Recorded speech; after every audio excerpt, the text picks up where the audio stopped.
एक समय की बात है। एक गांव में सफेद साड़ी वाली चुड़ैल का आतंक था। चुड़ैल रात भर गांव में घूमती और गांव का जो भी आदमी उसे दिखाई देता उसे वो घायल कर देती। अरे कोई तो बचाओ, मर गया मैं।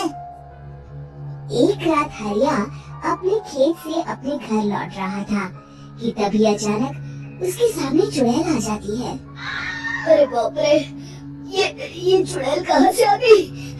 आज तो मैं गया काम से।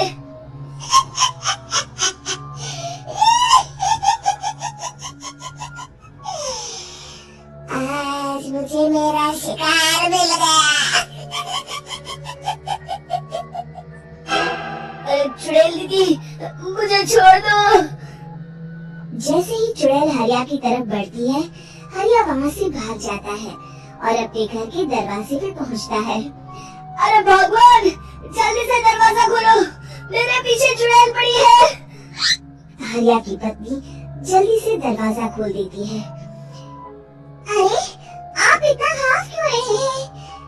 अरे मेरे पीछे चुड़ैल पड़ी है, आज तो मैं बाल बाल बच गया। जल्दी से सभी दरवाजे और सभी खिड़कियों को बंद करके बत्ती बुझा दो। तभी चुड़ैल हरिया के घर के पास पहुँच जाती है।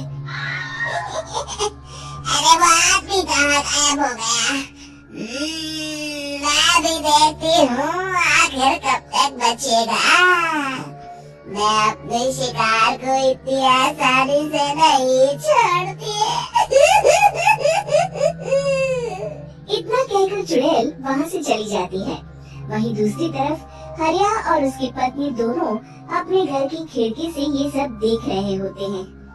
अरे बाप रे, ये तो बड़ी डरावनी चुड़ैल थी।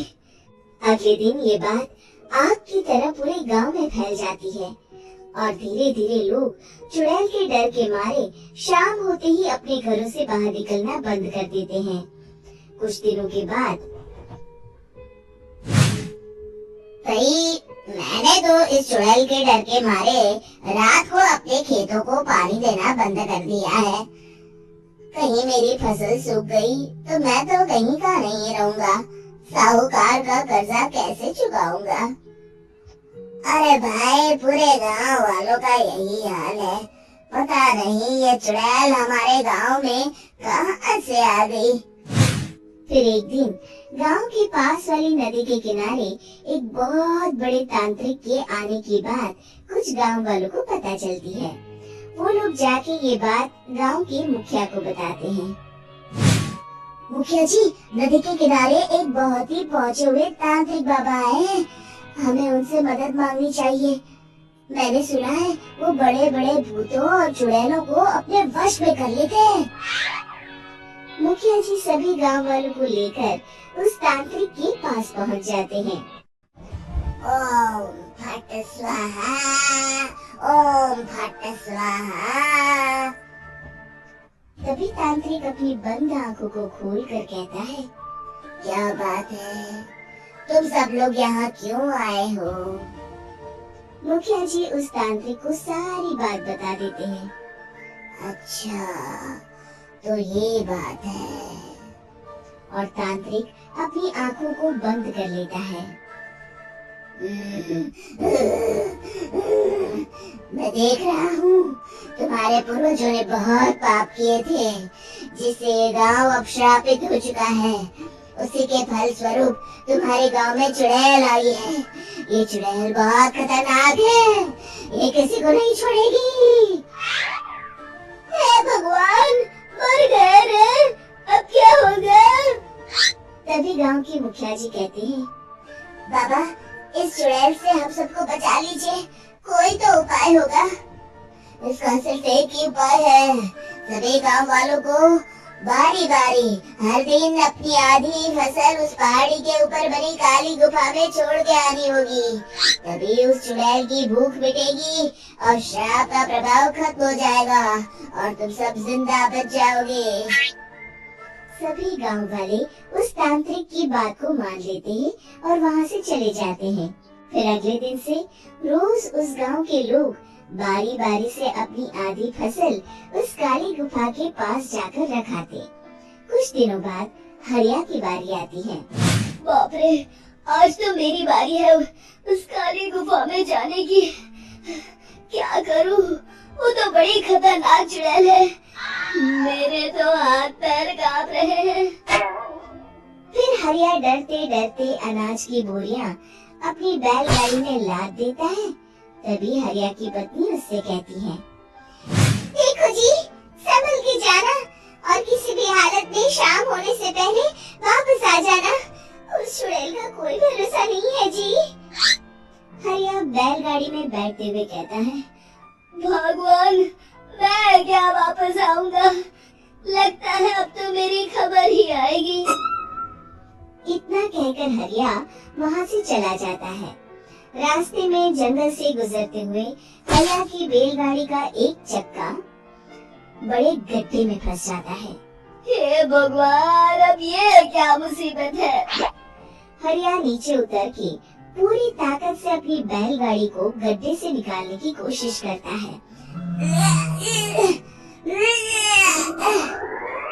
बहुत देर मेहनत करने के बाद हरिया की बैलगाड़ी उस गड्ढे से बाहर निकल जाती है। हे भगवान, अब तो शाम होने वाली है। आज तो मैं गया काम से। जैसे तैसे हरिया काली गुफा में पहुंच जाता है।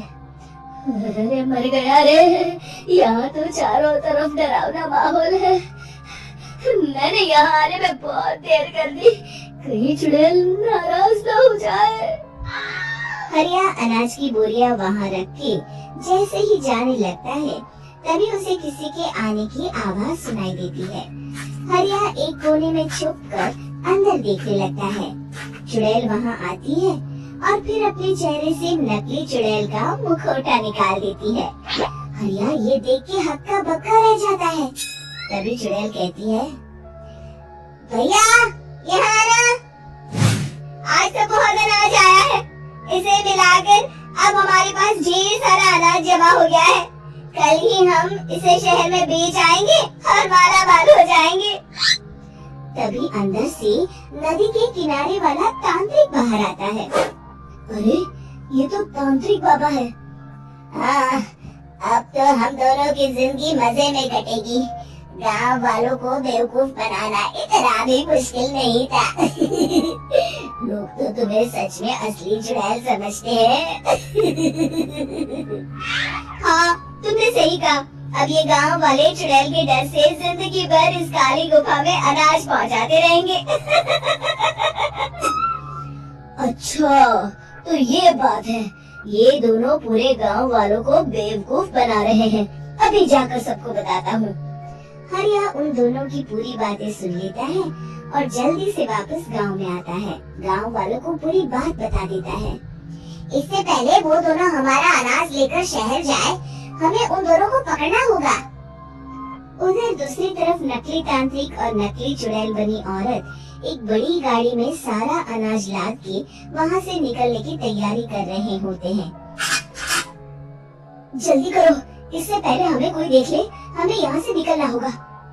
और तभी वो दोनों देखते हैं कि सामने से सभी गांव वाले अपने अपने हाथों में मशाल लेके आ रहे हैं। दोनों बुरी तरह डर जाते हैं। रुक जाओ, तुम दोनों का भांडा फूट चुका है। अरे मर गए रे, ये गांव वाले कहाँ से आ गए? तुमने क्या सोचा इतनी आसानी से यहाँ से निकल जाओगे? ये अनाज हमने अपने खून पसीने से दिन रात खेतों में मेहनत करके उगाया है। दोनों मुखिया जी के पैरों में गिर जाते हैं। हमें माफ कर दीजिए, हम दोनों एक नंबर के कामचोर हैं। बिना मेहनत किए पैसे कमाना चाहते थे। हाँ, अब हम आगे से मेहनत मजदूरी करके पैसे कमाएंगे। हमें कुछ मत करना, हमें छोड़ दीजिए। इतना कह के दोनों गांव छोड़ के भाग जाते हैं और सभी गांव वाले फिर से खुशी खुशी रहने लगते हैं। शिक्षा, तभी तो कहते हैं कि किसी भी समस्या का समाधान केवल सूझबूझ से ही करना चाहिए और कभी हिम्मत नहीं हारनी चाहिए। दोस्तों, हमें उम्मीद है कि आपको हमारी ये कहानी पसंद आई होगी। कृपया हमारे चैनल को सब्सक्राइब करें और सभी अपडेट्स के लिए बेल आइकन जरूर दबाएं। और हाँ, वीडियो लाइक और शेयर करना मत भूलिएगा। Bye bye.